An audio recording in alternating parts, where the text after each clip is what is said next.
Chapter 1. The Useless Class. The last tumbler gave way with a click at my fingertips before I heard it. I sat back on my heels. The strong box occupied the center of Course's back office. A Varan iron piece, heavy corners, a warding plate etched across the hasp that still smelled of chalk and conjurer's resin.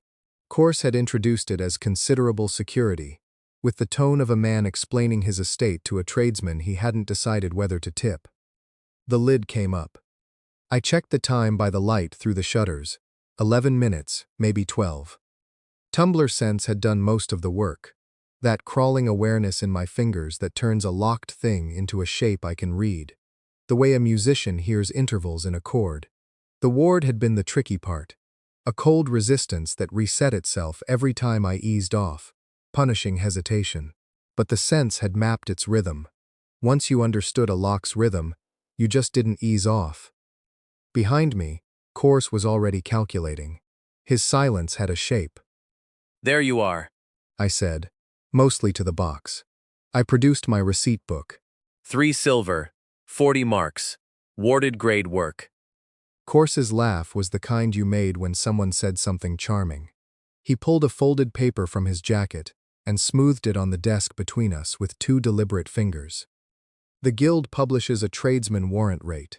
I looked it up this morning, knowing you were coming. He tapped the paper. Silver and 10, a tradesman's rate for a tradesman's work. He counted the coins onto a velvet square with the unhurried care of a man who had done this many times before. You were quick, I'll give you that much. But quick doesn't change what you are, does it? It wasn't a question. I looked at the coin. I looked at his hands still spread on the velvet, fingers loose, like a man who'd set down a winning card and was letting you study it. I took the money. On the step outside his import house, I stood in the late afternoon and counted. A silver 10. 42 marks rounded up, as if the rounding were generosity and not the reverse. My lockpicking was rank 9. In a combat class, rank 9 opened bounties that guildmasters cited in meetings. In a tradesman class, I was level 19, 3 marks above the warrant floor, and 1 level below a tradesman cap of 20. The system had written that ceiling into my class at birth, and no petition changed it. I had known the cap existed since I was 12, when the senior guildmaster had called me in to explain why I shouldn't spend coin on advancement tonics. The system sets the line, he'd said, and a wise man doesn't spend silver arguing with it. I'd sat across from him with my father's tools still warm from that morning's work, and nodded like I understood. That was how things worked. At 12, I had believed that. The walk back took 20 minutes through the lower market. I passed storefronts doing better than mine, lit windows, the murmur of custom behind glass, the smell of fresh bread from the baker 2 doors past where the street bent. Copper Lane at the quieter end of the district was emptier. My father's sign hung over the door. Marr & Sons, lockwork and warding. The paint had cracked through winter. I hadn't fixed it. That told its own story. Inside smelled of oil and metal filings, and the faint mineral cold of old stone floors. I lit a lamp, set it on the workbench, and opened the cash box. 6 silver, 11 marks. I added today's pay, and looked at what I had. Monthly rental, 9 silver. The grinding wheel needed a new stone, 2 silver. A half-finished cabinet lock commission sat on the bench, 4 silver on delivery, if the client was still waiting and hadn't found someone in the market with a more impressive class to advertise. My father's accounts ledger sat on the shelf above my head. He'd balanced numbers like these for 20 years. I had been trying to balance them for 3, and the boat kept taking on water. I was still sitting with the ledger open when the light shifted. System notices didn't announce themselves. They arrived, just there. Suddenly, already present. A soft blue luminescence settled over the workshop door. Notice, Lien called due. Holder, Solgrave Vesh. Property, Marr Workshop and Grounds, Copper Lane. Settlement required within 7 dawns or title transfers to Lien holder. I read it twice, then once more. 7 dawns. I knew Vesh's name, The whole lower market did. The weight of a familiar bad smell. The kind you recognize before you see the source. He called himself a property facilitator. Everyone else was less charitable. My father had borrowed against the shop to buy warding equipment he'd believed he would master before time ran out, and I had been making minimum payments for 3 years. Bailing a sinking boat 1 cup at a time, because naming it sinking costs something you're not ready to spend. I had not known the full lien could be called at once. 6 silver and 52 marks in the cash box. 9 silver already owed for rent. Vesh's full lien beyond that. More than 4 months of what the shop usually brought in. Borrowed against a back room full of dust and a father who had believed, and then died. 7 dawns. I set my hands flat on the workbench and pressed them into the grain of the wood. The grain pressed back. Small ridges and notches from 20 years of work. My father had built this bench. The notice pulsed quietly over the door, blue and patient and absolute. I pressed my hands harder. There should be some shape I could read in this, some tension I could map, some way in. I was good at locks. I had always been good at locks. The notice hung there, and my hands told me nothing. Chapter 2. The Lien. The notice was still pulsing when morning light came through the shutters. I hadn't slept. The figures I'd scratched on the back of an old invoice looked the same in daylight as they had at midnight. 4 months clear income, at minimum, and that was before counting anything that might go sideways. The lien used the word debt where I would have used wall. Either way, the number hadn't moved. I pulled on my coat and went to find Hale.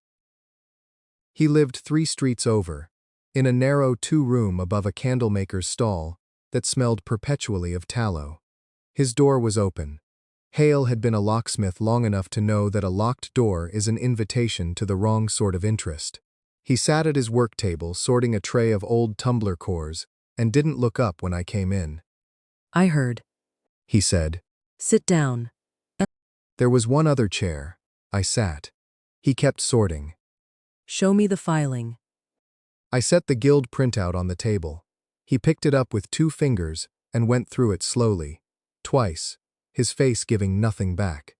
The tallow candle on the windowsill guttered in the draft from the open door. Outside, the market was starting up.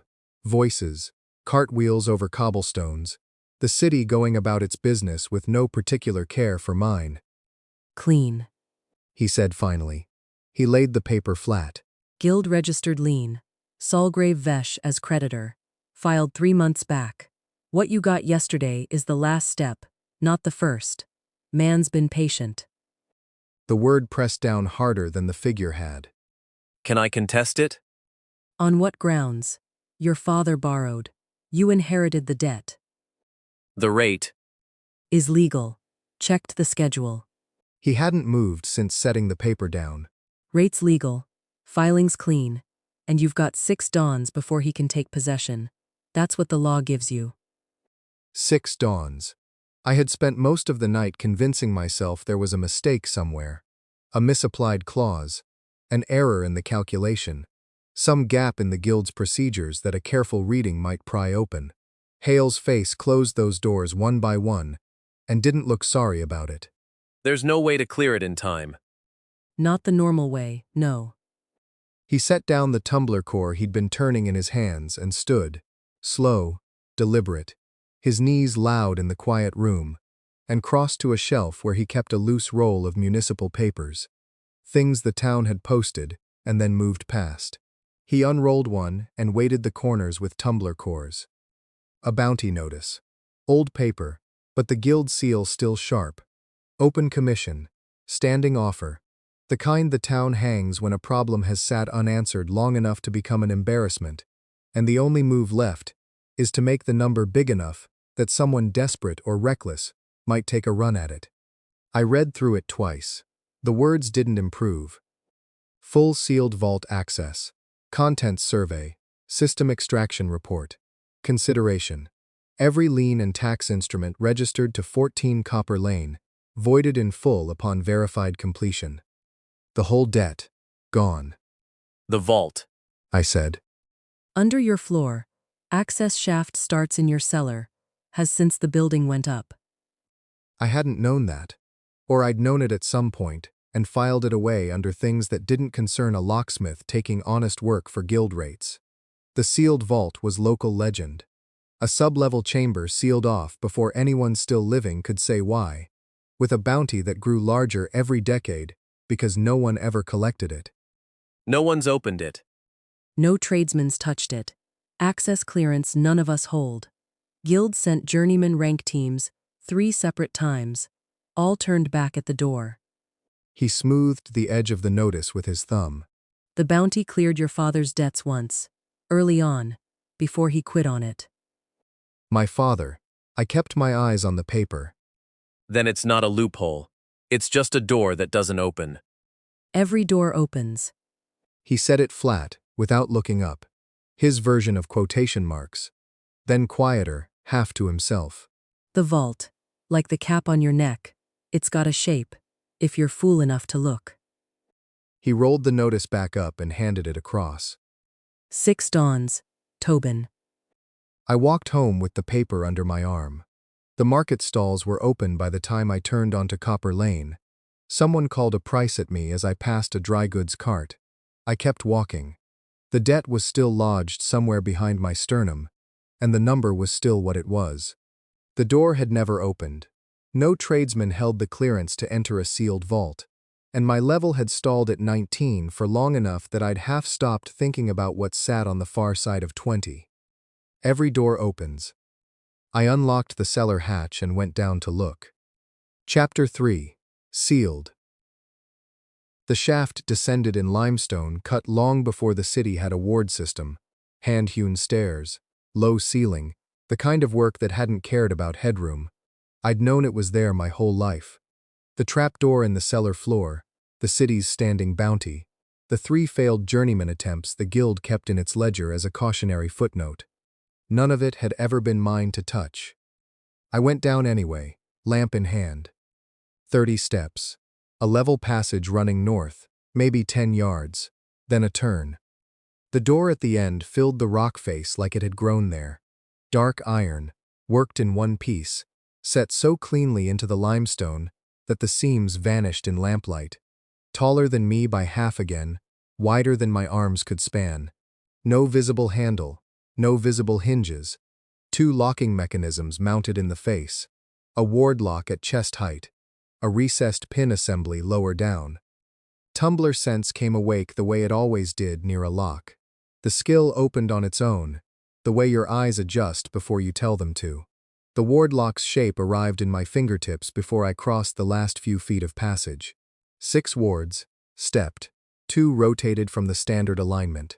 Behind them the pin assembly's 7 stacks, driver pins of 2 different lengths, alternating in a pattern designed to punish impatience. Good locks. Custom work from someone who knew what they were doing. The ward lock alone would take an untrained hand a quarter of an hour. I had it mapped in the time it took to draw a breath. I kept my hands at my sides. The seal wasn't why I'd come. The seal was the reason the bounty existed. The reason 3 journeyman teams had turned back. And I had no clearance to touch it. No claim. Nothing but a tradesman's certification, and a debt that would come due in 6 dawns. I was there to look. To measure the problem before I decided whether the problem was worth dying on. The blue glow appeared when I was still 3 feet from the door. Not lamplight. Not a warding mark. Those burned amber, occasionally green when a conjurer used the wrong resin mix. This was the system's light. Cold, even, sourceless. Settling over the iron face like frost forming in the wrong season. Sovereign sealed. Requires sovereign clearance. Sovereign clearance. Journeyman clearance opened administrative records and standard city archives.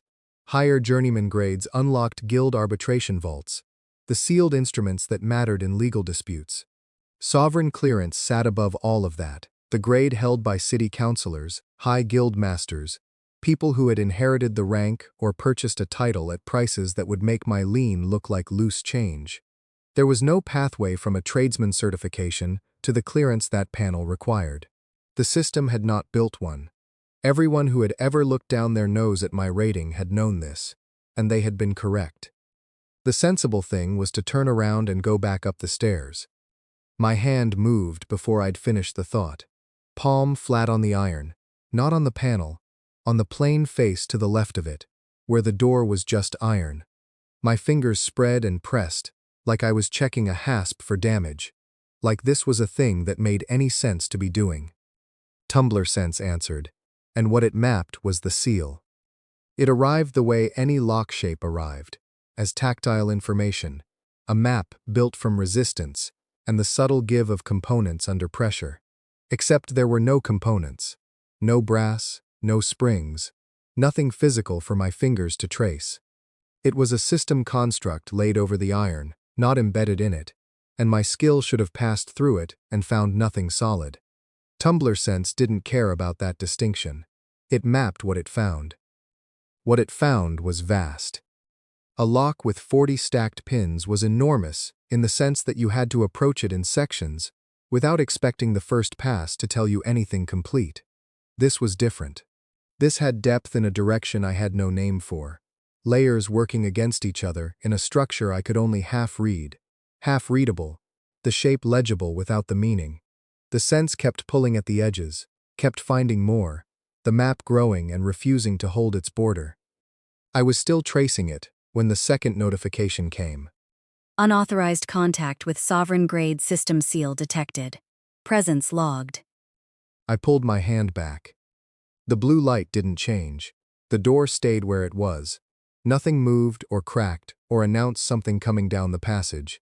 The notification sat there, patient and impersonal, and the words "presence logged" sat inside it. My Tumbler sense held the partial map the way it held any shape it hadn't finished reading, certain at the core, blurring at the edges, already starting to fade. It would be gone by morning. I hadn't traced enough to hold it. That wasn't what kept me standing there. Tradesmen didn't feel system seals, not just the sovereign grade but any grade. A seal existed at a level above physical reality. A tradesman's hands worked physical reality. The two layers did not intersect. Every skills primer in the guild's apprentice library said so. Every journeyman who had ever decided that my sense was clever for what it was, but bounded by the physical, had been operating on a fact. The fact was real. The line was real. My hand had crossed it. The lamp was trembling. I let it tremble. I stood in the passage with the blue light still on my face, and waited for my hand to stop shaking. And it didn't. Not all the way. Not by the time I turned and walked back up the stairs. I pulled the hatch shut above me and dropped the padlock into its hasp on instinct. 10 years of shop-close muscle memory doing the work, while the rest of me was still somewhere in the passage, still standing in front of a door that had logged my presence, that knew I existed. That would have a record of tonight somewhere in whatever archive sovereign-grade seals reported to. My father's name was carved into the back of the workbench. Tobin Marr, lockwork. He had gone down there once. He had come back up, and never said what he found. I needed Hale. Tonight, not tomorrow. Chapter 4. What the Seal Took. Hale's door was 3 streets over, and I walked it at something between a stride and a run, cobblestones slick from evening rain. His window held light. I didn't knock so much as push through after the second knock. He was at his workbench, squinting at a journal through the same cracked lenses he'd worn since my father was alive. He looked up, saw my face, and set the journal down without a word. Sit. He said. I didn't sit. Tell me about my father and the vault. His silence had the shape of a man who'd made a decision years ago and was now being asked to unmake it. Where'd you go tonight? He asked. Down the shaft. I put my hand on the door. He went still, both hands flat on the bench. Something happened. The seal on its face reads different from the ward lock above. The shape sat in my fingers. I stopped, because the next part wanted to stay in my mouth. And it logged me. Unauthorized contact. My presence is on record somewhere. In whatever archive sovereign seals report to. The lamp burned between us. His hands stayed flat. Then, Sit down, Tobin. This time I sat. What do you know about how your father died? The question arrived sideways, and I didn't answer right away. What I knew, he'd gone out one morning when I was 9. A debt, a job. He'd come back 3 days later walking wrong. And then he hadn't come back at all.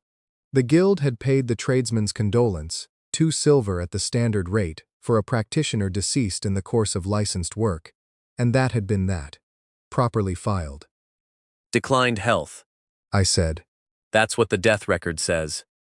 Declined health. He repeated it without pleasure, a phrase held at arm's length for a decade. Your father went down that shaft. He got farther in than the journeyman teams.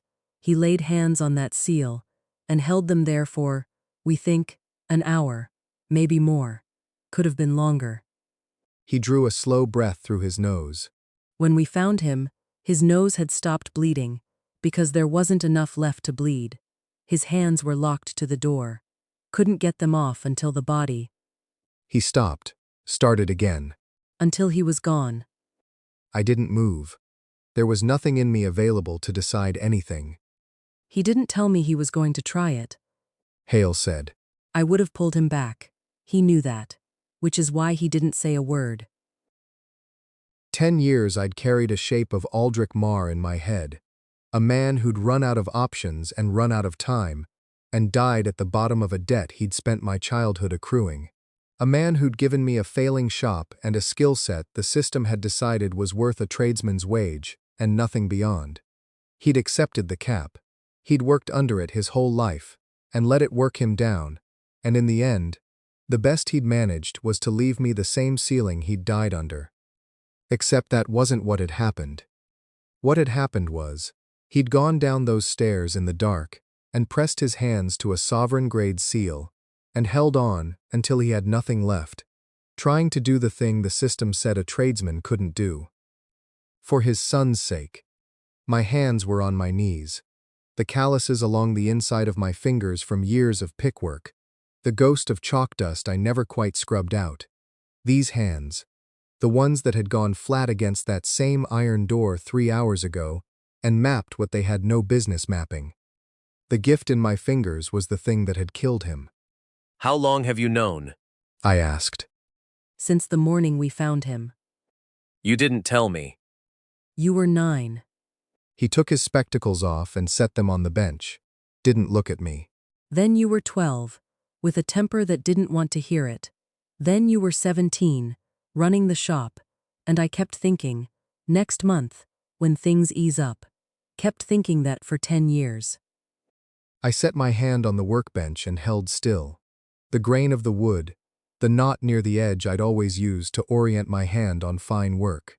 I breathed and stayed where I was and didn't say anything, because what was sitting in my chest right now wasn't a thing that resolved into words. The man I'd half blamed was dead in a way I hadn't understood until tonight, and the shop he'd left me wasn't punishment or apology. It was something I didn't have a category for, and I still had to go back down there. He was trying to break his cap. Hale didn't confirm it. He didn't need to. The Tumbler sense.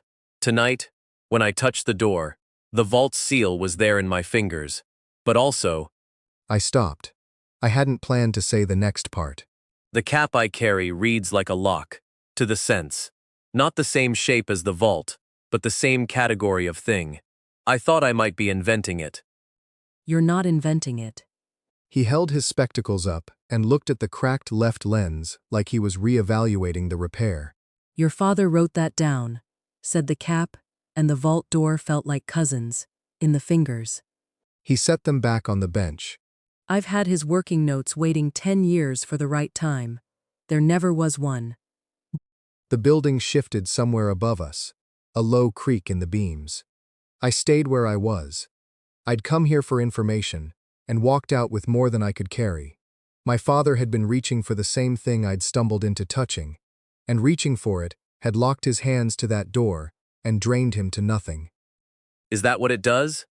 I said. You push too far on a seal above your grade.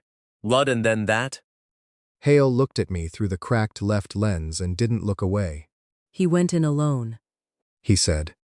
which was an answer. I need those notes. I said. I know. He pushed his stool back and stood, joints cracking. Tobin. Just the name. In the register he'd used when I was 9, and had broken something I couldn't unbreak. He wasn't wrong to try. He was wrong to try alone, in the dark, with no one knowing what shape he'd mapped. I couldn't tell yet if that was comfort or a warning. I got up and put one foot on the stairs. The voice came from below, smooth as oil on a clean bore. Tobin Marr. It said. I was hoping to find you here. I've come to have a look at my collateral. Slow footsteps on the stair. A lamp held low to light the steps more than the face above them. Soulgrave Vesh came up into the room, his gaze moving over the workbench, the journals, Hale's spectacles on the wood, with the calm, unhurried attention of someone who is pricing, not looking. Forgive the hour, He said, no apology in it. I like to see what I hold before decisions need to be made. His eyes settled on me and stayed there, and behind the warmth of them, something was measuring how much I'd cost him. Chapter 5. The Appraiser. Vesh came the rest of the way up the stairs and into the room like a man entering property he'd already appraised. His gaze moved across the workbench, the stacked journals, the spectacles Hale had left on the wood beside his lamp. No rush, no excess of attention. The calm of a man whose calculations were finished before he opened the door. He settled his eyes on me and left them there. You look well, He said, which meant he'd expected otherwise. The family trade suits you, even at this hour. Hale hadn't moved from his stool. I watched Vesh work the room from where I stood. The room smelled of old chalk and lamp oil, and my father's journals were stacked between us, like something I hadn't yet decided what to do with. I'll come to the point, Vesh said. He set his own lamp at the edge of the bench and produced a folded document from his coat, cream-colored paper, dark wax seal, the seal's shape half visible where the fold didn't quite cover it. I have no interest in foreclosing on this workshop. I never did. I have an interest in the thing beneath it, as I suspect you do now as well. He unfolded the paper partway, enough to show without opening it fully. Buy the property from me at fair market value. Not distressed, not hurried. I'll clear the lien, settle every instrument against the address, add a courtesy sum on top. You walk away with something. I pursue the vault through proper channels. The warmth was the worst part. It was genuine, the warmth of a man who can like a horse he intends to sell. I kept my eyes on him and said nothing. Proper channels. Hale said, flat. Exactly. Vesh tapped the document. I hold a purchased sovereign title to this district's vault access rights. Properly recorded, guild certified, filed before last season. A beat. I will have the vault, one way or another. What I am offering you is the chance to hold something when I do. Sovereign title. The words had weight. My Tumbler sense, quiet since I'd come up from the cellar, stirred. It moved past the locks in the room and settled on the man. The sensation came in thin, blurred at the edges, the shape underneath still legible if everything else went still. There was a seal on Vesh. The seal sat in the system's record of him, the shape of purchased clearance written into whatever archive the system kept for such things. Permission made into a lock and laid over a person, with the person standing inside it rather than in front of it. The shape of it was wrong. The word that came up through my fingertips without asking was brittle, a mechanism cut to fit until it held, not grown to fit until it belonged. Bought pins shimmed to depth, something that would hold until a careful hand found the tell. A sovereign seal read every clearance in the room. The wrong grade pressed close didn't ease it. It made the mechanism cinch. I filed it the way I file a mechanism I haven't had time to map, in the part of my attention that stays still. No. I said. Vesh studied me with the patience of a man who had priced the negotiation before entering it. You'd walk away with more than you arrived with, He said. 3 generations of the same debt, Marr. He said it gently, the register of a physician naming what the patient has suspected. Your father ran these numbers. So did his. His lamp threw his shadow long across the workbench.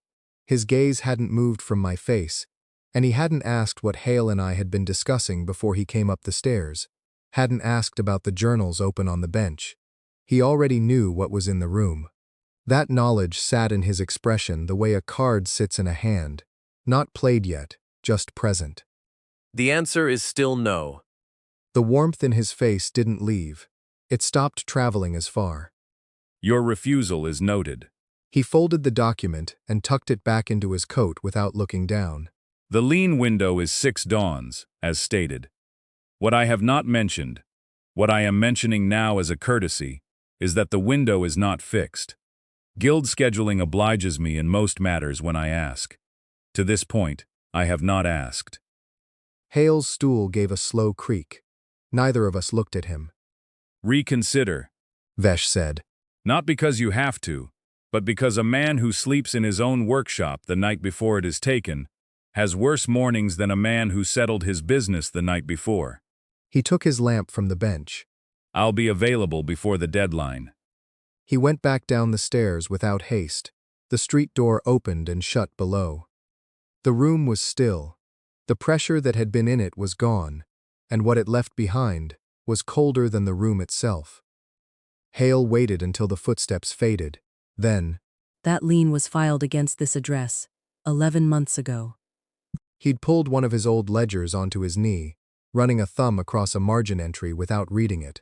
Before your last 3 late payments, before the arrears, he quoted you in his notice. Silence, He filed it before there was cause. I said. The paperwork would say otherwise. Hale closed the ledger. Paperwork always does. I pressed my fingertips to the wood and held them there. The grain of the bench, the old chalk dust, nothing underneath to map. The vault's sovereign seal, Vesh's brittle purchased clearance, my father's journals between us on the bench. 3 locks, and I didn't hold a key to any of them. The foreclosure window could move to dawn. Vesh had made sure I understood that. Which meant I needed to be at the vault before he made the call. Chapter 6. Unlicensed. I went down before the first bell. No lamp. I knew the stairs. 14 steps to where the passage narrowed. 22 to where the air went flat and cold, and the old ward chalk smell rose from the stone, like the memory of work done years before I was born. The shaft door ahead. Iron ring. Bolt I'd drawn back myself 2 days ago. I reached for the ring. A lantern swung up from below and I stopped. The man holding it wore a guild warden's slate coat and had the face of someone who had been waiting in a cellar since before dawn and considered himself correctly employed. A citation rod of stamped brass hung at his hip. He looked me over with the flat assessment of a man who'd stood at this sort of door before and found nothing unexpected on the other side. Name and class. He already had his pencil raised. I told him. He wrote it in a small ledger, read it back with the flat inflection of a man, confirming a measurement he'd already made. Tradesman, level 19. You don't hold entry clearance for sealed vault access procedure. The workshop above is mine. I said. I hold a standing municipal bounty contract. Contract doesn't convey clearance. He came up from the shaft and pressed the citation rod to the stone lintel of the entry. Clearance is a guild issuance. You don't hold one. The rod touched stone and Tumbler sense woke. The seal wrote itself into the shaft entry, not in the iron but in the administrative layer above it. A warded grade assembly, 3 pins over standard ward. The kind the guild hung on impounded property and restricted shafts when the paperwork needed a body at the door. Warded seal. Guild mandate 7 Tau. Unlicensed access complaint filed. Complainant. Soulgrave Vesh, facilitator.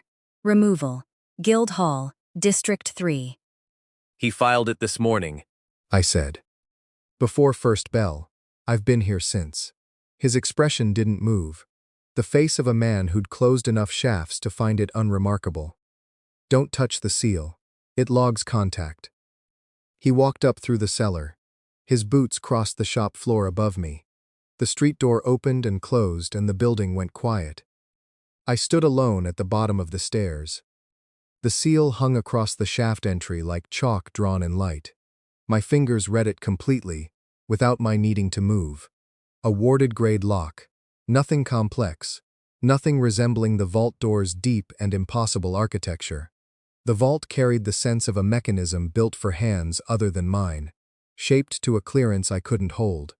What I had in front of me was municipal maintenance work, the same administrative barrier the guild applied to impounded carts and closed well shafts. Its whole shape was present in my perception, every ward in relation to every other, laid out and waiting. I turned over the numbers. Formal guild action to remove a filed mandate. 4 to 6 days minimum. Vesh's foreclosure window could compress to a single dawn whenever he called in the favor. Hale had read that clause, and so had I. He'd moved against the shaft before I could begin to contest it, timed not for when it suited him, but for when it shut my options down. The man had been in this cellar waiting before I was out of bed. 5 dawns. The seal was right there. There is a principle every locksmith who survives a misspent apprenticeship learns by surviving it. Map before you work. Map means mechanism complete. Every ward's position against its neighbors. Every cam's offset under working load. My father had written it in the first pages of his apprentice notes in careful, even script. Incomplete mapping is not partial safety. It is guaranteed failure. I'd read those words when I was 10 years old, and believed them completely and never once forgotten them.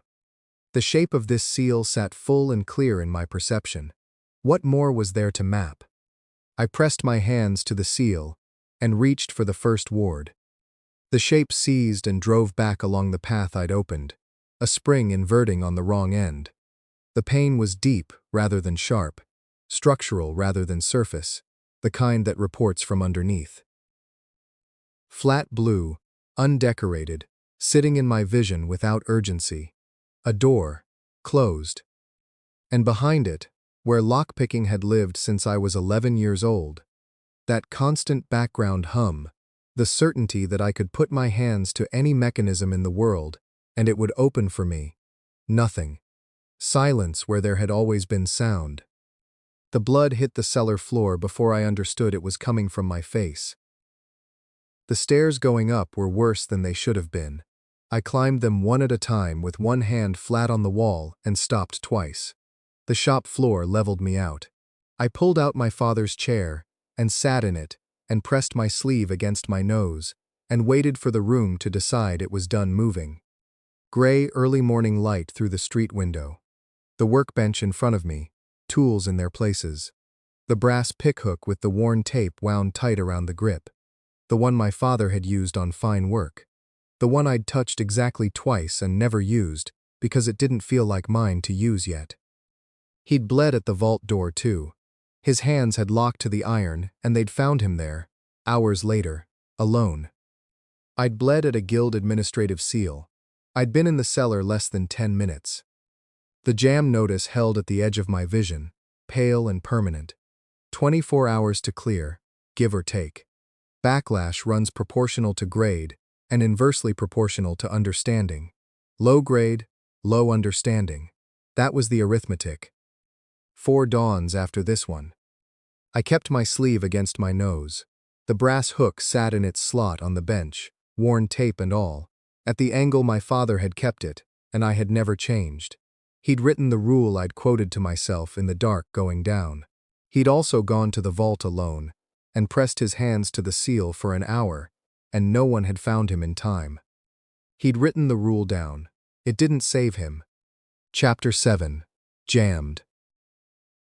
The blood had dried to a stiff brown line above my lip by the time Hale's step hit the landing. I hadn't moved. The brass hook sat in its slot on the bench where it had sat for 10 years, worn to the exact width of that shank because my father had set it there first and I had left it after. One of the habits you keep before you understand why. Hale came in without knocking. One look at my sleeve and the bench, and he said nothing about any of it. He set a canvas satchel down beside the lamp and drew back the flap. Still breathing. He said. I made a mistake. Yes. He set a journal on the bench, plain covered, Locksmith standard, pages swollen with years of damp. Next to it he placed a key blank. Not a finished key. Half cut. Shoulder and bow were right, but the blade had been filed to 2 rough cuts, and then stopped, as if the work had simply ended mid-stroke. Been carrying these since your father died. Didn't know when to hand them over. He looked at the bench, not at me. Left it too long. He found the stool by the far bench and sat down, and didn't say anything else. The first half was my father's hand, the same even script I'd grown up watching copy ward notations onto contract copies, technical entries, lock grades, ward layer counts, shim measurements on specific jobs in the lower market. He wrote the way I thought, which surprised me and then didn't, because where else had I learned to think? 30 pages in, the entries changed.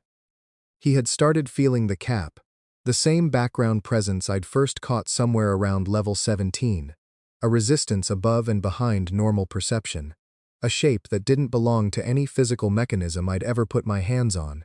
He'd described it the way I would have. A lock set into the air just behind your sternum, close enough to map but wrong grade to approach without clearing your palate first.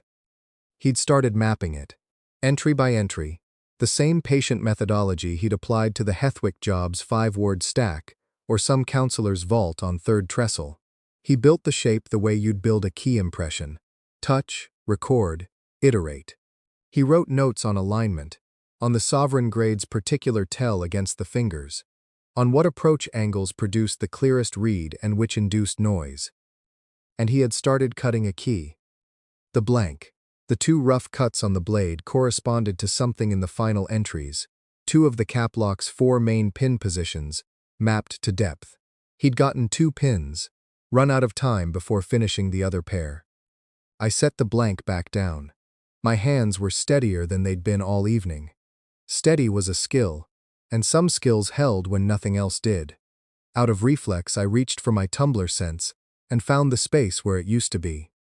The last entries were the vault. He hadn't gone down for the bounty. He'd gone because the vault's sovereign seal and the cap were the same grade.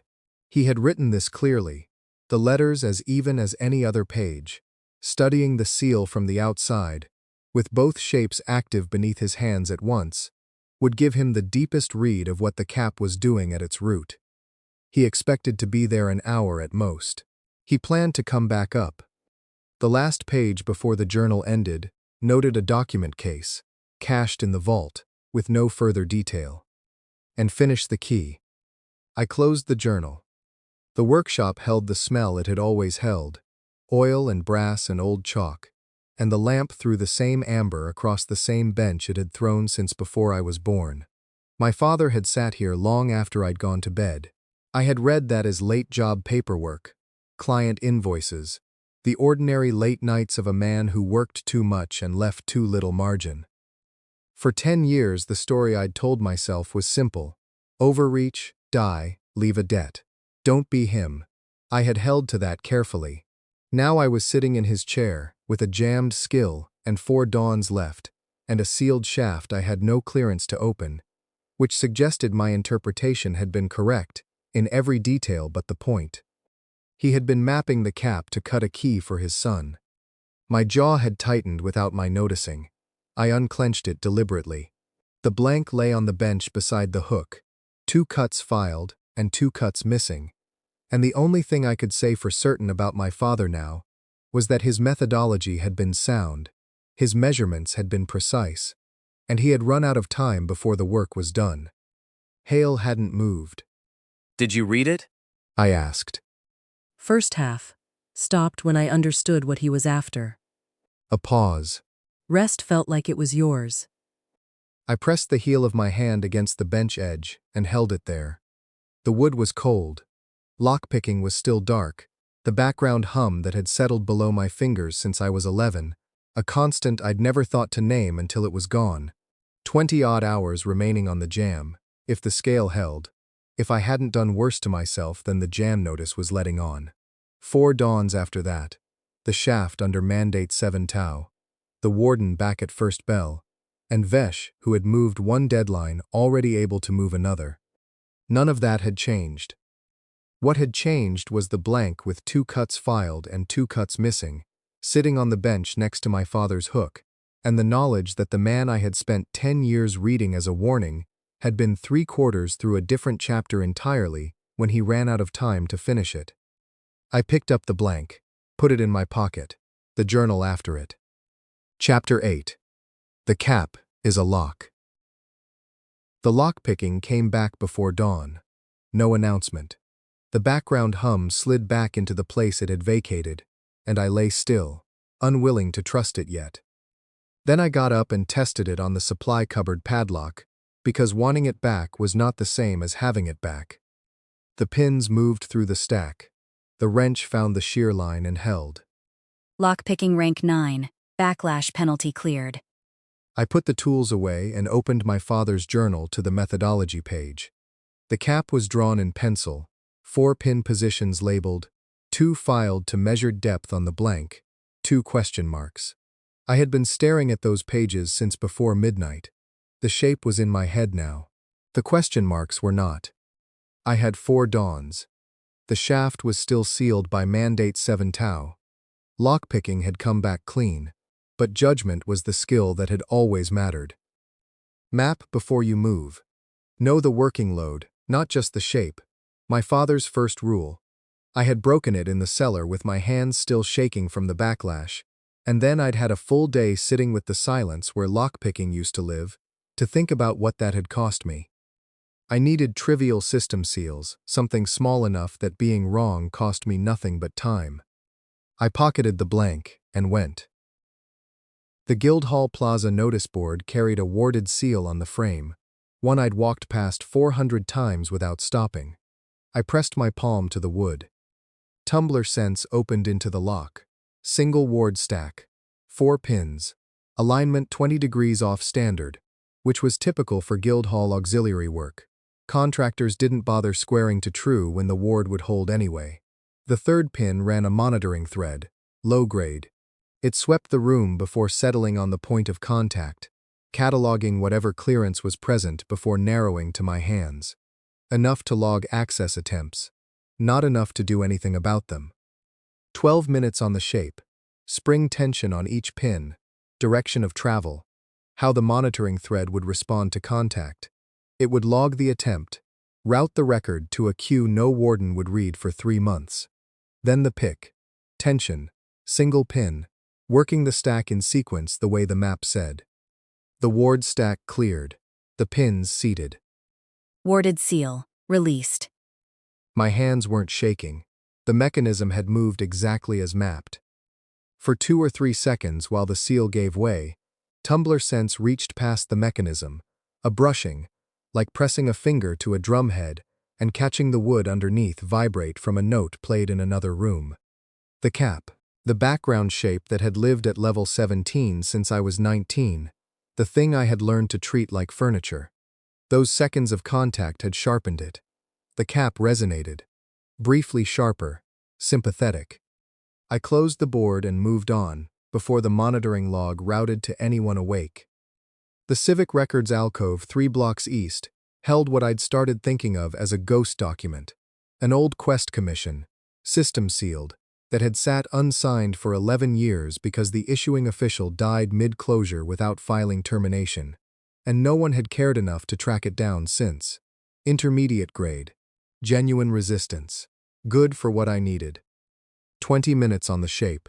2 ward stacks, a key indexing layer I hadn't encountered before, and something I initially read as a resonance buffer, an energy sink, the kind that absorbs a misdirected pick and bleeds the force off harmlessly, standard on older Civic documents. I was wrong. When my pick slid past the 2nd ward's shear line, the resistance shifted to a sliding catch, the kind that tells you the mechanism has started moving in a direction you didn't intend. The buffer was rerouting the force, feeding the pick's own momentum back into the ward stack, using the pressure I'd applied to reinforce the tension against me. I pulled the pick and broke contact. Clean. The seal stayed closed. I stood with my arm at my side, and the lesson right there at my fingertips. Shape is not function under load.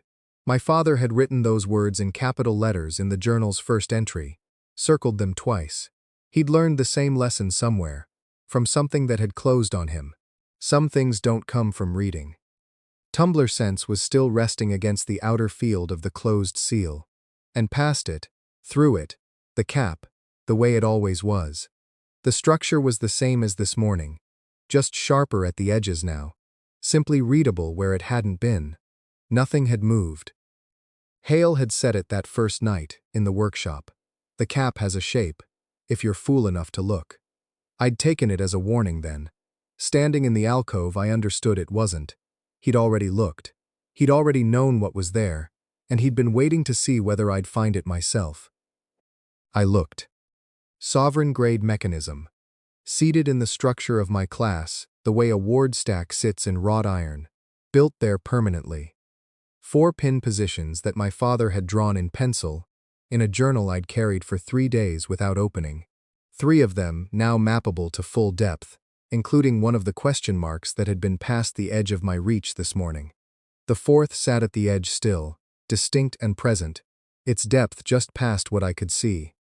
Not a ceiling, a lock. Set into me at birth. Installed. By someone who had decided, when a boy who could sense mechanisms through contact first appeared in whatever record they checked, that the top of what he could become should be managed at the structural level. The record's alcove was cold. I hadn't moved. My father had gone down to the vault for neither the bounty nor the debt. The vault seal was the largest sovereign-grade mechanism within reach. A teaching case. He had gone down to read the vault's lock so he could bring the shape inside himself into resolution fine enough to cut the remaining pins. The bounty was the justification. The workshop debt was the excuse. He had gone into the shaft to study, and he hadn't come back up. The blank was in my pocket. 2 filed cuts. 1 new position I could map to depth now. 1 still sitting at the edge of what I could see. I had 4 dawns. The vault was sealed by mandate, and even if it had been open, even if Vesh's filing vanished tomorrow, going back to the shaft was my father's method, not a proven one. He had descended 4 times. He had cut 2 pins from those 4 visits. On the 4th, something in that shaft had stopped him permanently. The journal didn't say what. I walked home. In the workshop I sat at the bench where his tools lay in their cloth, and I looked at the chisel hook, worn at the grip in the particular way a left-handed craftsman leaves on a right-handed tool, and thought about the 4th pin. 3 of the positions had each come from something. 1 from a mistake I'd nearly made, 1 from a mistake he had already made for me, and now 1 from standing still long enough in a cold alcove to let the shape come clear on its own. Whatever the 4th wanted, it was something I hadn't done yet, something I hadn't had to survive yet. I picked up the chisel hook and turned it in my fingers and started. Chapter 9. His Father's Tumbler. The chisel hook sat wrong in my right hand. Aldrich had been left-handed. I didn't correct for it. The wrongness was information. Every small adjustment I'd normally make stripped away, and the feedback came back raw along the blank key. 1st pin, already cut, nothing to add. 2nd pin, the same. His 2 gifts, precise to depth. I rode the shape forward to the 3rd, the one the alcove had given me, and it was there, settled and clean, mine. 3 pins. 3 things survived. The workshop was quiet enough to hear coal shift in the grate. I moved the chisel hook to where the 4th should be. The cap went silent, the kind that follows something stopping, not something settling. The 4th pin had no shape, past the boundary of Tumbler sense's range, in whatever lay beyond it, like a wall in a dark room, known by where the open air stops, not by sight. My father had died reaching past his boundary. A ledger fact, nothing else. Aldrich Marr, level 19, tradesman class, had pressed his hands to a sovereign-grade seal until his body failed him. The guild death record called it declined health. What it was a man who went past his map and bled out into the dark. The same class, same level, the same 4th pin past the boundary I couldn't feel. I moved anyway. Tumbler sense reached past its map, and the cap came back at me. Different from the shaft seal's answer. That had been external, a gate on a reaching hand. This was inside, in the class structure itself, and what came back along Tumbler sense was a mechanism grinding against its own grain. A thin, continuous tone filled my ears. Blood came over my upper lip, warm and immediate. The chisel hook clattered across the bench. My knees found the floor and I stayed there, both palms flat on cold stone, head down, copper spreading across my tongue. Warning. Unauthorized self-modification attempt. Class seal integrity. Intact. Backlash scaling to grade differential. The stone was cold. Who are you to do this? My own voice, in my own skull. 10 years of that verdict had come from outside. This came from inside. My own voice. He was better than you. Careful and patient, and he still bled out in a vault shaft doing what you're doing right now. You are not your father. Your father was not enough. The system set the cap, because the cap is real. A wise man knows his limits. My hands were still shaking. Then the words came out loud, in the empty workshop, my actual voice roughed by blood and the ringing in my ears. I can't. It's too much. I'm only a tradesman.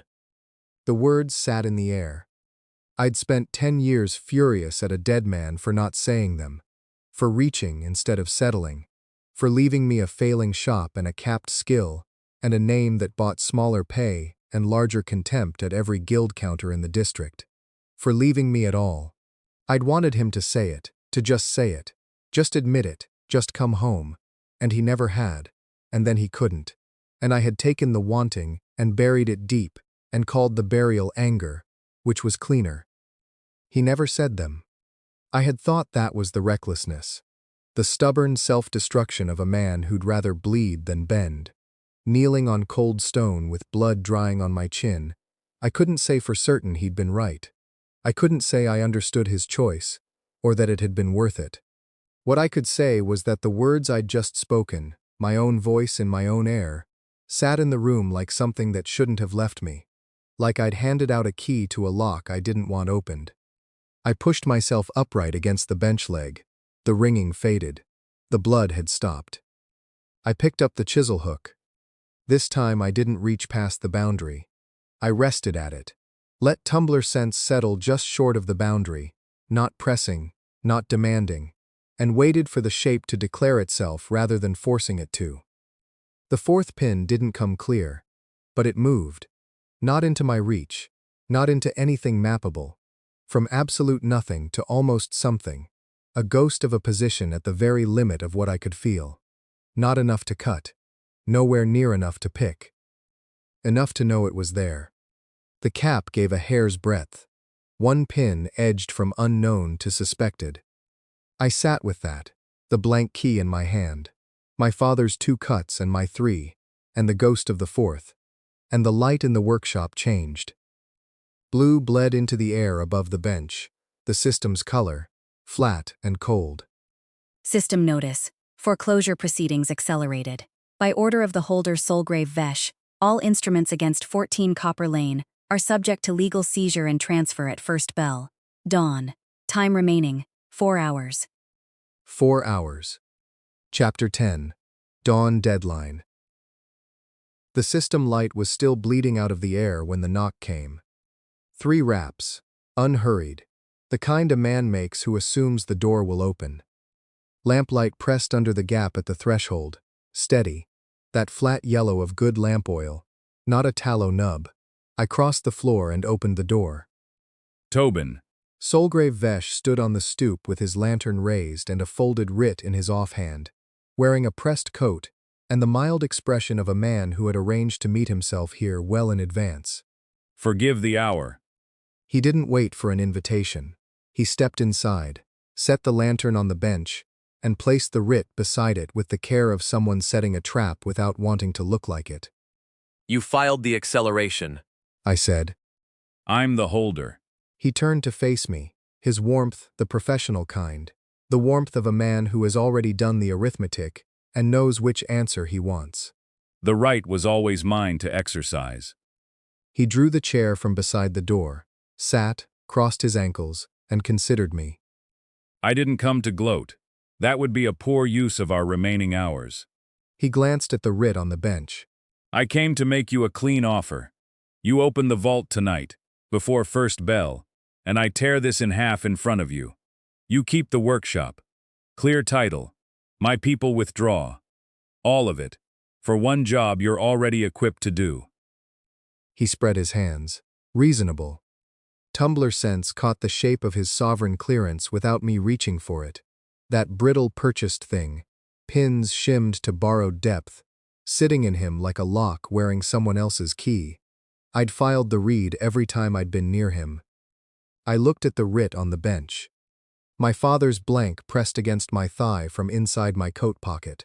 2 of his cuts on the key, 1 of mine, and a ghost of the 4th pin sitting just past the outermost edge of what I could reach. I had no position for it, and no cut for it, but it was there. The offer came down to its core. I was a tradesman. I picked locks. Below the floor sat the one lock in the city I could read better than any journeyman alive. Open it for Vesh tonight, and the workshop survived. Merchants' strongboxes and guild warrants, and a life that fit the frame the system had built for me. The weight of that life settled exact and familiar.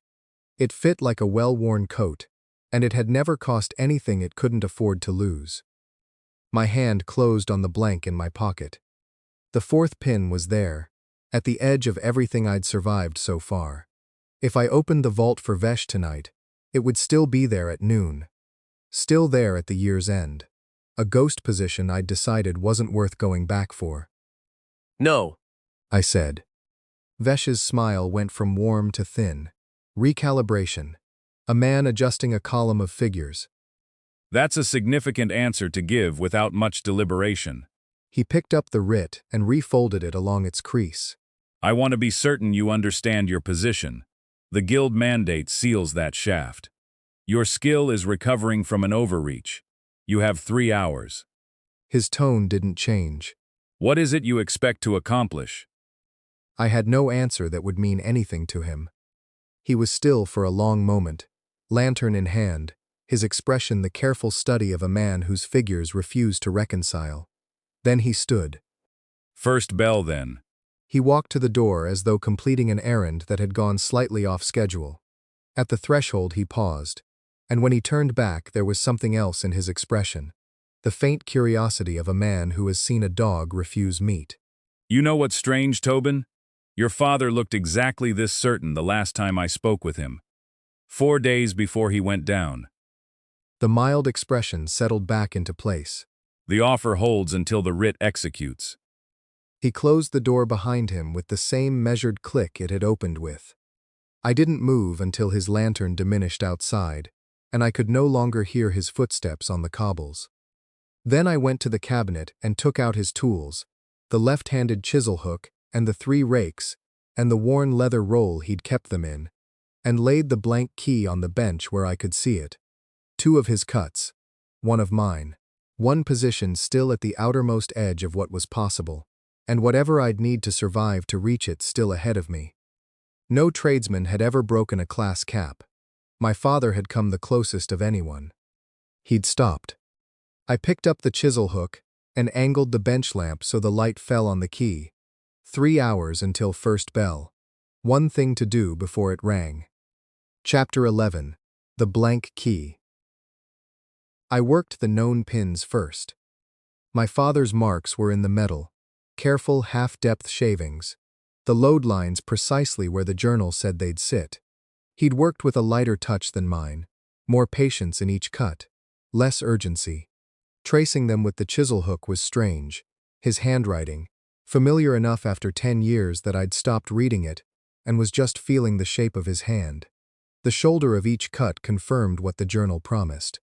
Clean. The 3rd was mine, rougher than his, the depths varying a hair more than I'd have liked. Born of urgency he'd never have allowed himself, but seated. Tumbler sense checked them in sequence and returned nothing hidden. The 4th sat at the limit of my reach like a word too faint to read. I set the blank key on the bench, breathed, and pushed toward it. The grinding came immediately. What arrived was pressure without pain, the cap's weight from the inside, heavier than any external seal I'd worked, because a sovereign-grade self-lock isn't built to be negotiated with. Whatever had installed this mechanism into tradesman-class bones hadn't left a handle on the interior. My nose bled onto the bench. I pulled back, pressed my wrist against my upper lip, and sat with the copper taste and the silence where the fourth pin should have been. Outside, the darkness had thinned into the kind that knows it's losing, the gray before first light. An hour, maybe less. I opened the journal to the last entry. I'd read it twice already, which hadn't been enough. He'd written it 3 times on the same page.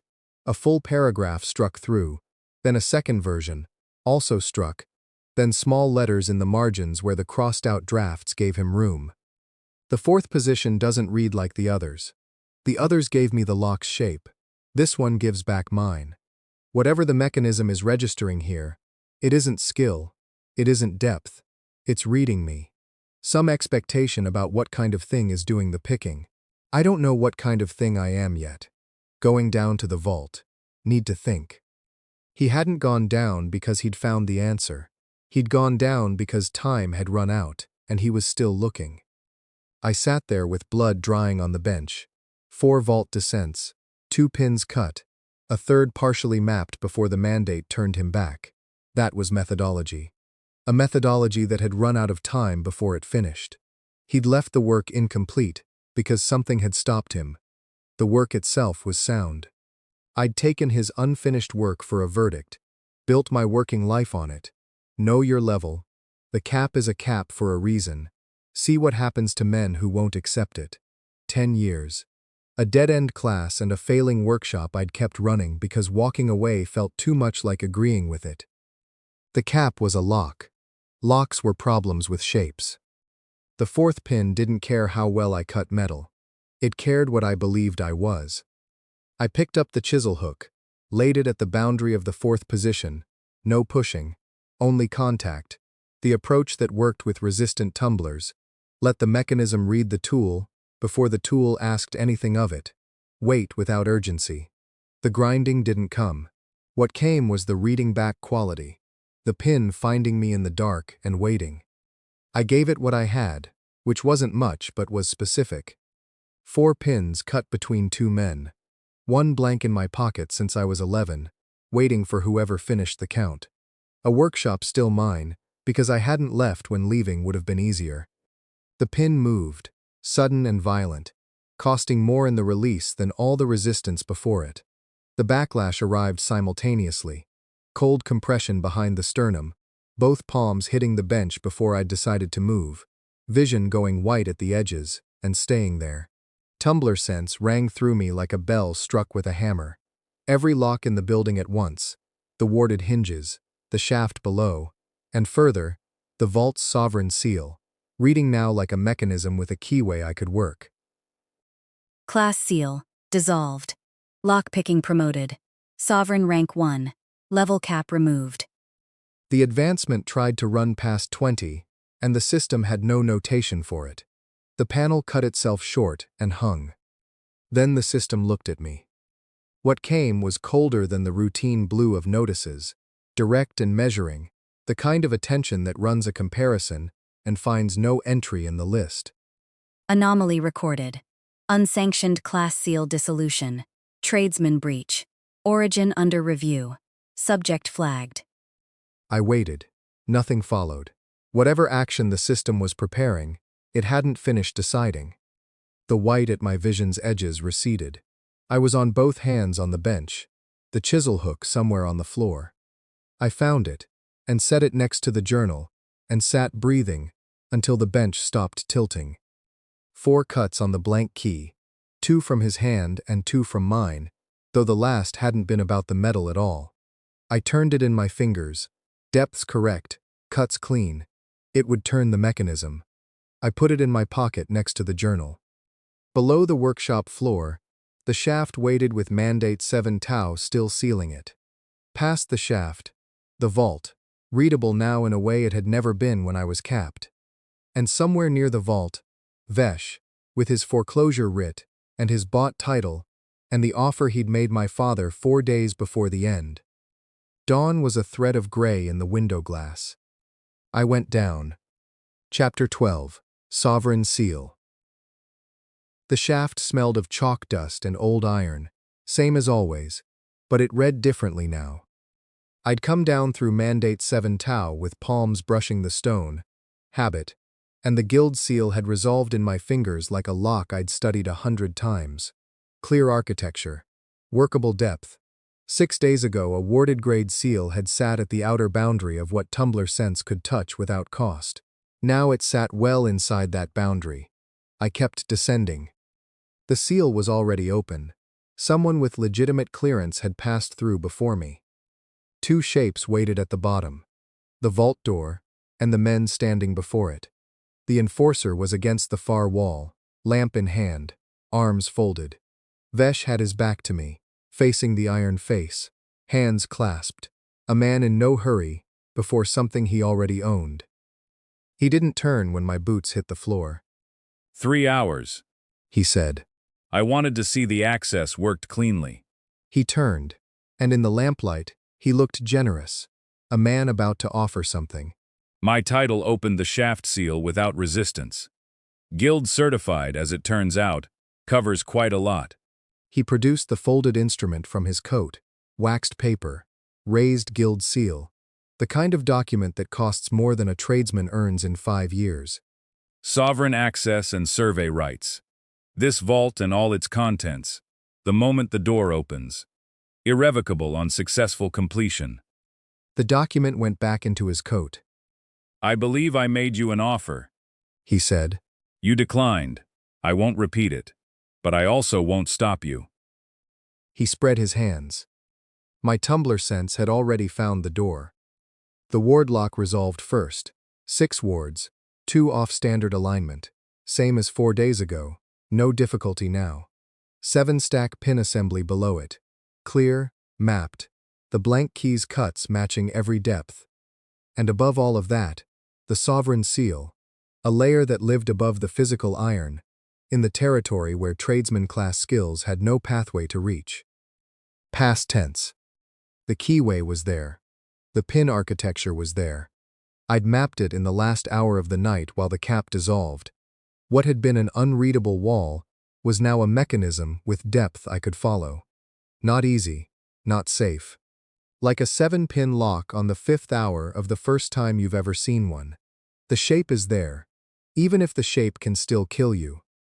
Vesh had filed his title before any lien existed, before the cause for the lien existed. He'd waited.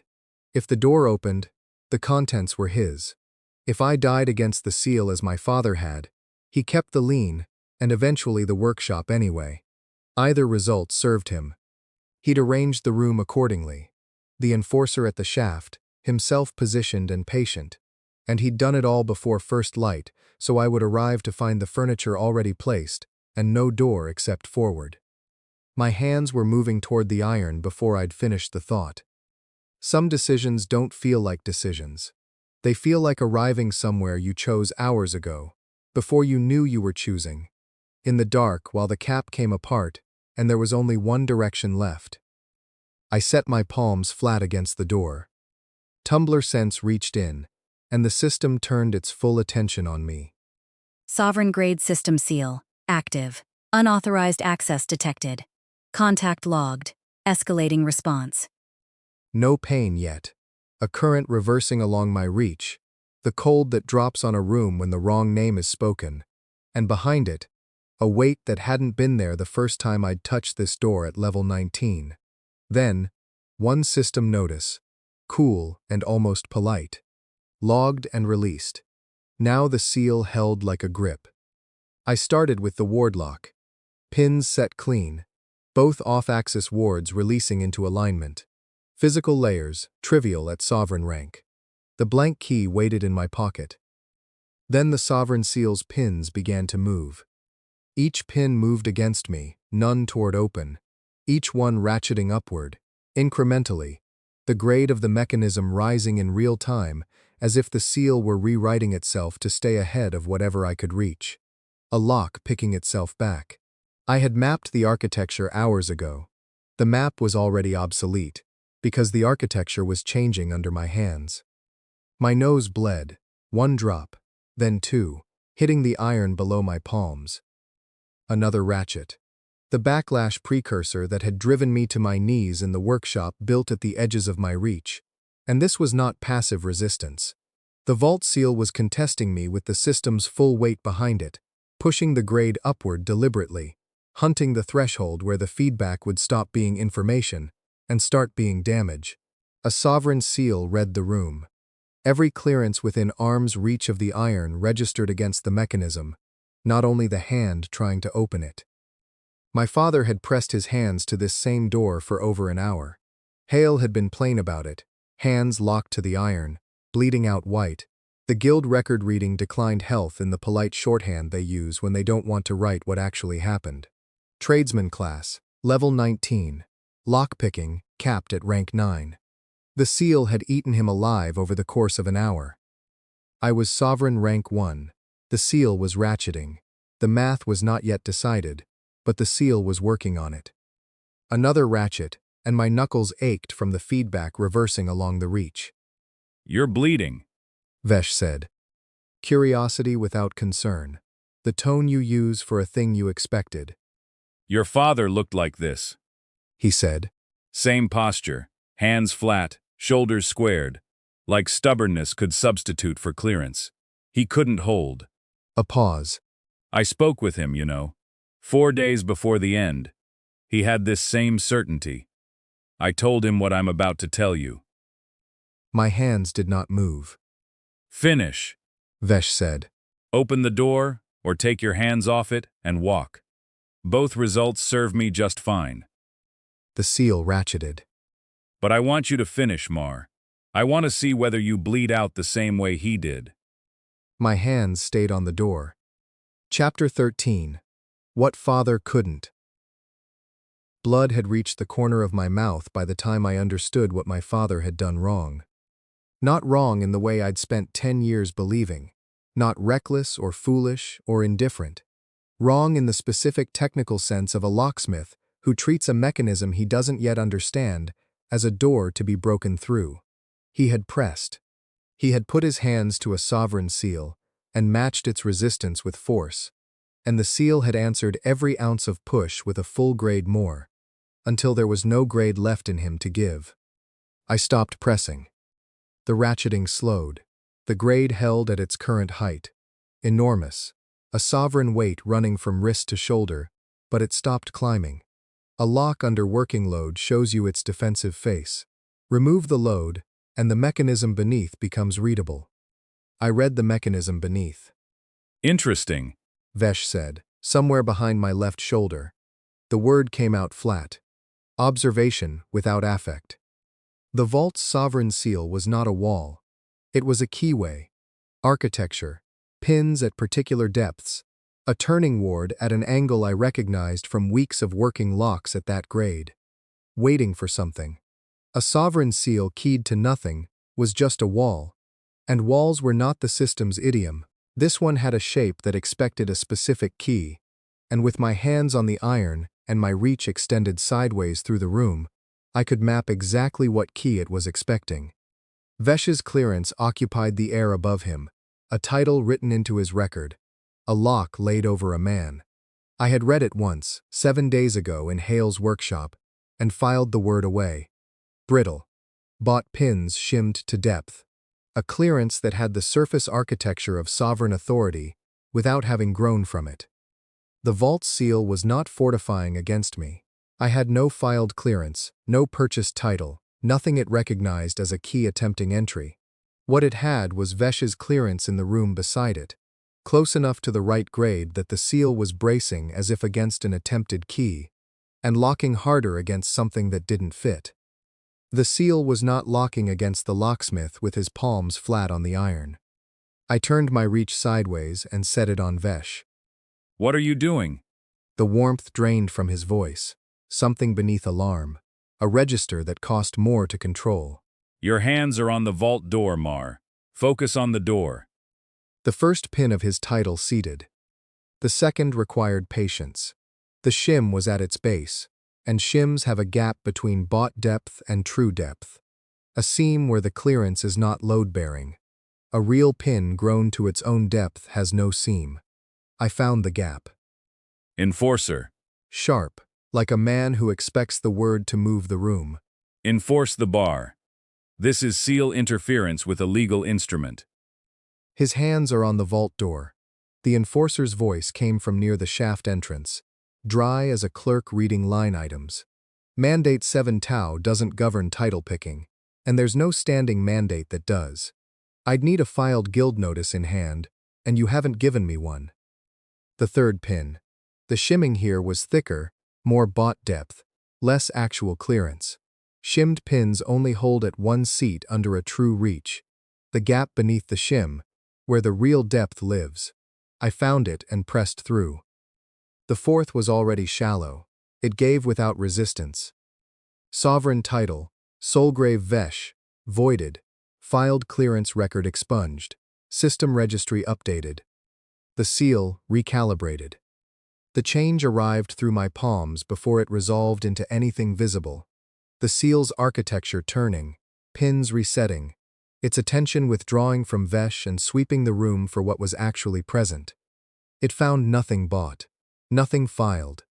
It found Sovereign Rank 1, Evolved Lockpicking, a class seal dissolved by the hand that bore it. It found me. I held still and let it look. The grade differential reversed, not painfully. The withdrawal was almost careful, the mechanism finding its own balance once the working load eased. The pins aligned. The ward turned. The door swung open into silence. The room was small. 3 stone alcoves, shelves, dust the air had not touched since the door last moved. On the center shelf, sealed with a document lock that gave before I'd finished reaching for it, a case in my father's handwriting. Marr, A. Evidence, Lien origination, 14 Copper Lane. My hands shook. I hadn't let them shake while I was working, but they shook now, with the case in my hands and Aldrich Marr's writing on the label, and I did not try to stop them.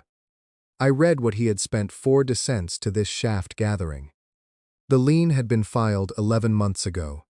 The arrears it cited were fabricated 14 months before that. False service records, forged guild receipts, a paper architecture built to make it appear the workshop owed a debt that had never existed. Every thread of it documented in Aldrich's precise hand, cross-referenced against real guild records, annotated in the margins with dates that predated the lien itself by more than a year, and sealed here, behind a door that Vesh could not open without completing the task a man like Vesh would never dirty his own hands with. My father had known, not in the vague way I'd known for months that something was wrong, but specifically, names, dates, forged receipts with the forger's hand preserved in wax impressions. He had understood what Vesh was, had spent what time he had building a lock in the one place Vesh could never reach. And then he had gone down anyway. 4 days before his death, Vesh had stood in this room and made the same offer he made me. Clear title, all instruments withdrawn, in exchange for opening the door. Aldrich had documentation that could tear the lien apart through any guild court in the region. He had sealed it here, where it would keep. He had said no and descended. I held the documents and waited for my breathing to even out. My hands shook with something that had no quick name. My father had not built this lock because he expected to die. He had built it because he was a locksmith, and because some part of him already knew he wouldn't stop, and some other part refused to leave the shop to Vesh either way. The documentation wasn't a gift. It was the thing you do when you know what you're doing, and do it regardless. I had spent 10 years angry at him for exactly this, without knowing what this was. I didn't know what to do with that either. Behind me, Vesh spoke. The void will be contested. Purchase titles carry appeal provisions under guild law. I have 3 days to file. You have 3 days. The enforcer's boots scraped stone as he stepped forward to look at the open doorway. I have until first bell to file my witness report. A sovereign-grade title void goes into the system registry, whether it's appealed or not. The appeal doesn't suppress the record. A pause for writing. The municipal bounty is active. Full vault access and survey. All liens and tax instruments against 14 Copper Lane. I'll need a survey record before I can file the completion. Marr. I turned around. Vesh stood at the threshold. His clearance was gone, and the seal had already reseated behind me, reading nothing in him worth opening for. His face had shed its practiced ease. What was left was plain arithmetic. A man working through figures that had come out wrong, and doing it without showing the work. Your father was thorough, He said. more thorough than I gave him credit for. He held the open doorway in his gaze for a beat. Then he turned and climbed the shaft without another word, his footsteps even on the stone. The enforcer wrote in his notebook. I looked down at my father's papers, at 11 months of fabricated debt and the 14 months of patient documentation that preceded it. The proof was real. The fraud was documented. Aldrich Marr had known it, had proved it, had sealed it where it would keep. But the lien seal itself still burned somewhere above me. A document proving fraud was not the same as the system instrument that encoded the fraud. They were separate things. A lock and the key to understanding the lock. And understanding had never been the same as picking. The title record for 14 Copper Lane still carried the lien. The seal on it was still intact, system registered, waiting. I pocketed Aldrich's documents, looked up the shaft, and went to find it. Chapter 14. The Locksmith. The cellar shaft was a straight climb, iron rungs cold under my palms, and I counted them, each one familiar and insufficient, each one bringing me closer to something I hadn't finished. The workshop waited at the top. Gray early light, dust motes, the smell of machine oil and chalk.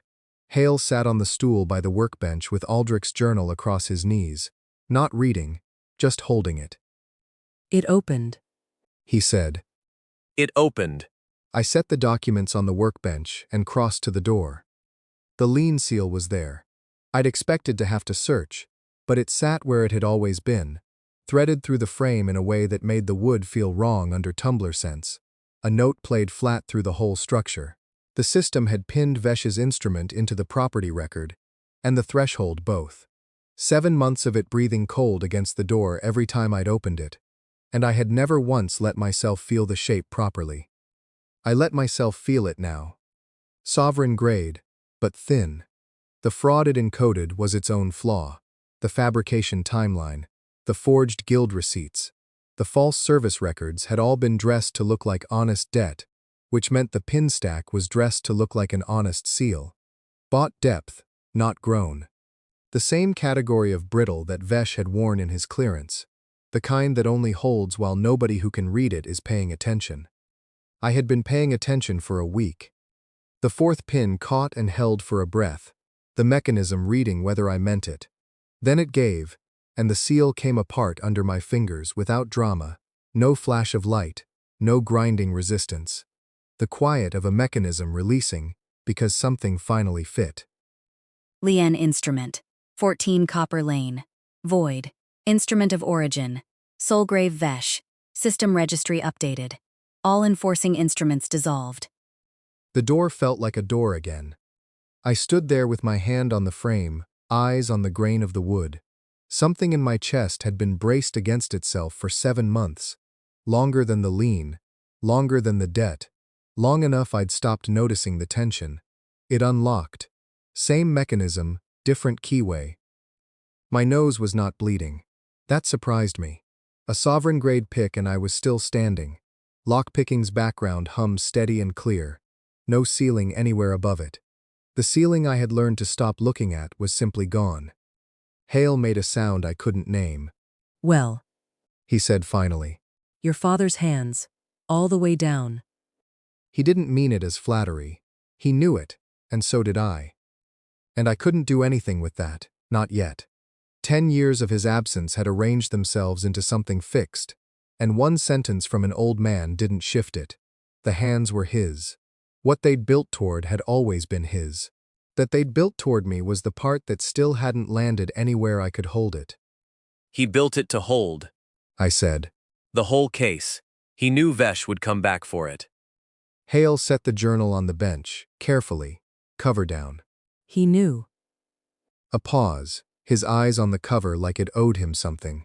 Didn't count on you being the one to close it. 4 visits to the vault. The largest available sovereign-grade teaching case, used 4 times to sharpen a reed he needed to cut a lock from the inside out. 2 pins filed on a blank, while I was still young enough that I'd thought we were spending an afternoon in the workshop. A double read of a mechanism he'd known would kill him if he rushed it. And who had rushed it anyway, because time had closed on him, and he thought the read was worth the risk. He'd been wrong about the timing. He hadn't been wrong about the shape. The resentment was still there. It would be there tomorrow. What had shifted was simpler than I'd have expected. I knew now that he'd had a reason. Knowing the reason didn't repair anything, but it meant the shape was readable, and a readable shape was a problem I could work. I picked up the blank key from the bench, all 4 pins cut, and turned it over in my fingers.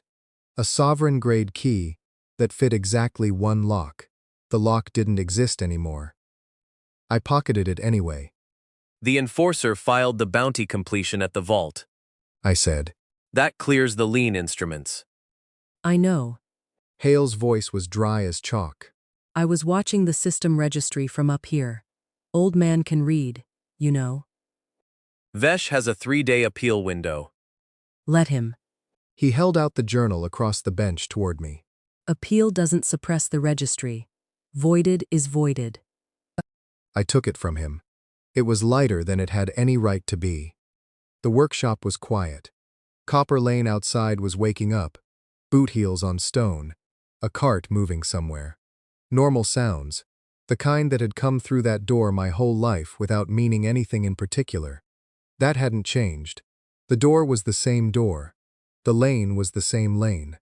What morning sounded like when nobody was trying to take the building from under you was apparently identical to what it had always sounded like, and I didn't know whether that was reassuring or just strange. I set the journal and the blank key side by side on the workbench and put my hands flat on the worn wood. Somewhere in whatever archive sovereign irregularities reported to, a record was open and had not been closed. A tradesman who had dissolved his own class seal without sanction. A locksmith who had picked a sovereign title off a living man's record at range and voided it. A man who had opened what the system built to remain closed. The luminescence at the edge of my vision didn't flare. It didn't announce itself. It simply held, the same even, watching presence it had carried since the shaft, patient as a warden with nowhere else to be. The record was still open. It was already taking notes.